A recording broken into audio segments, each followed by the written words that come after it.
So hello guys, I am your nightmare art and आज हम इस ड्राइंग में कलर करने वाले हैं। So let's begin.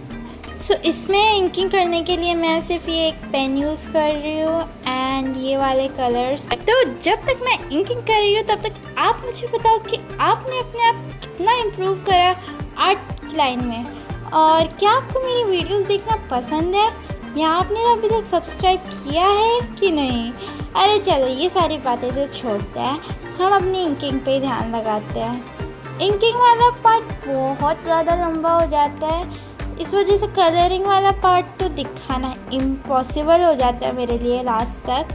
कि इतनी देर रिकॉर्डिंग में पता है फिर 4 घंटे से है ना इस ड्राइंग की रिकॉर्डिंग कर रही थी एंड उसके बाद का जो रिज़ल्ट है वो आप सभी को वो देखना ही चाहिए।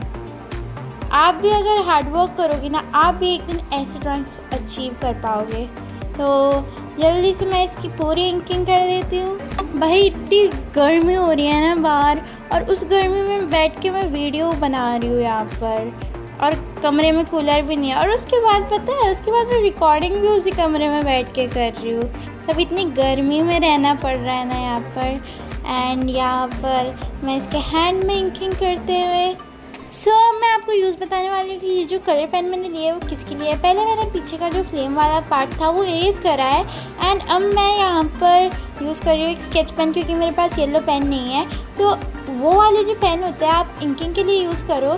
तो जब आप कलरिंग करते हो ना तो आपको ब्लैक वाला पार्ट नहीं आता, तो वो काफ़ी ज़्यादा रियल लगता है। तो आपको ना ऐसे ही करना चाहिए।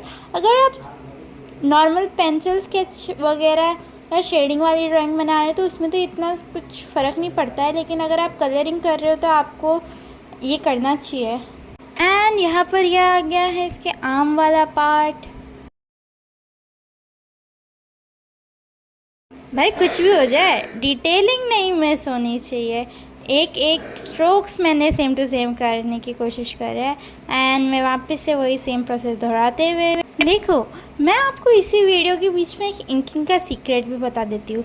अगर आपको भी है ना आपकी ड्राइंग को अच्छा दिखाना है ना, तो उसकी इंकिंग कभी भी सेम फ्लो में मत करो। इंकिंग कभी मोटी कभी पतली होनी चाहिए, और जहाँ पे जॉइंट्स होते हैं ना वहाँ पे इंकिंग मोटी होती है। एंड यहाँ पर मैंने ये वाला पार्ट कंप्लीट कर लिया। अब आगे की बारी आती है एरो और फ्लेम वाला, जिसके लिए मैंने यूज़ करे ये कलर्स वाले स्केच पेन्स या फिर नॉर्मल इंक पेन्स कह लो, ये इसीलिए यूज़ करे थे।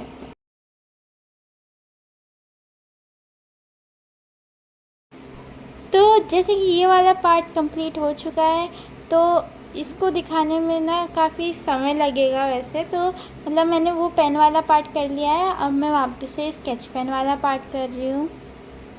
येलो स्केच पेन मैंने यूज़ करा है, आप भी ऐसे यूज़ कर सकते हो स्केच पेन वगैरह।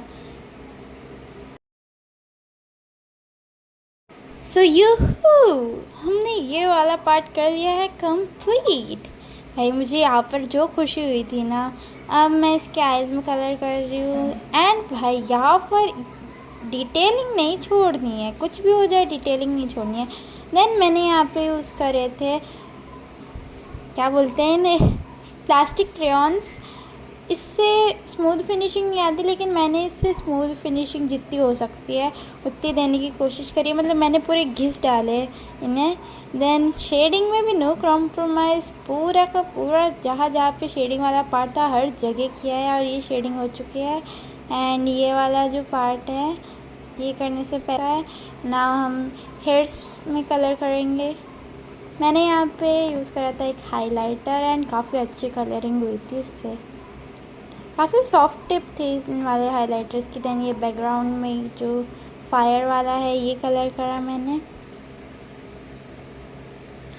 देन ऑरेंज कलर भी यूज़ करा था। इसमें थोड़ी सी मुझे डिटेलिंग वगैरह की इस ड्राइंग में कमी लगी, लेकिन जो मैंने देखा था उसमें भी कोई ख़ास डिटेलिंग थी नहीं, तो मैंने भी कुछ नहीं करी। यहाँ पे मैं अपना पूरा जोर लगा के इसे घिसते हुए,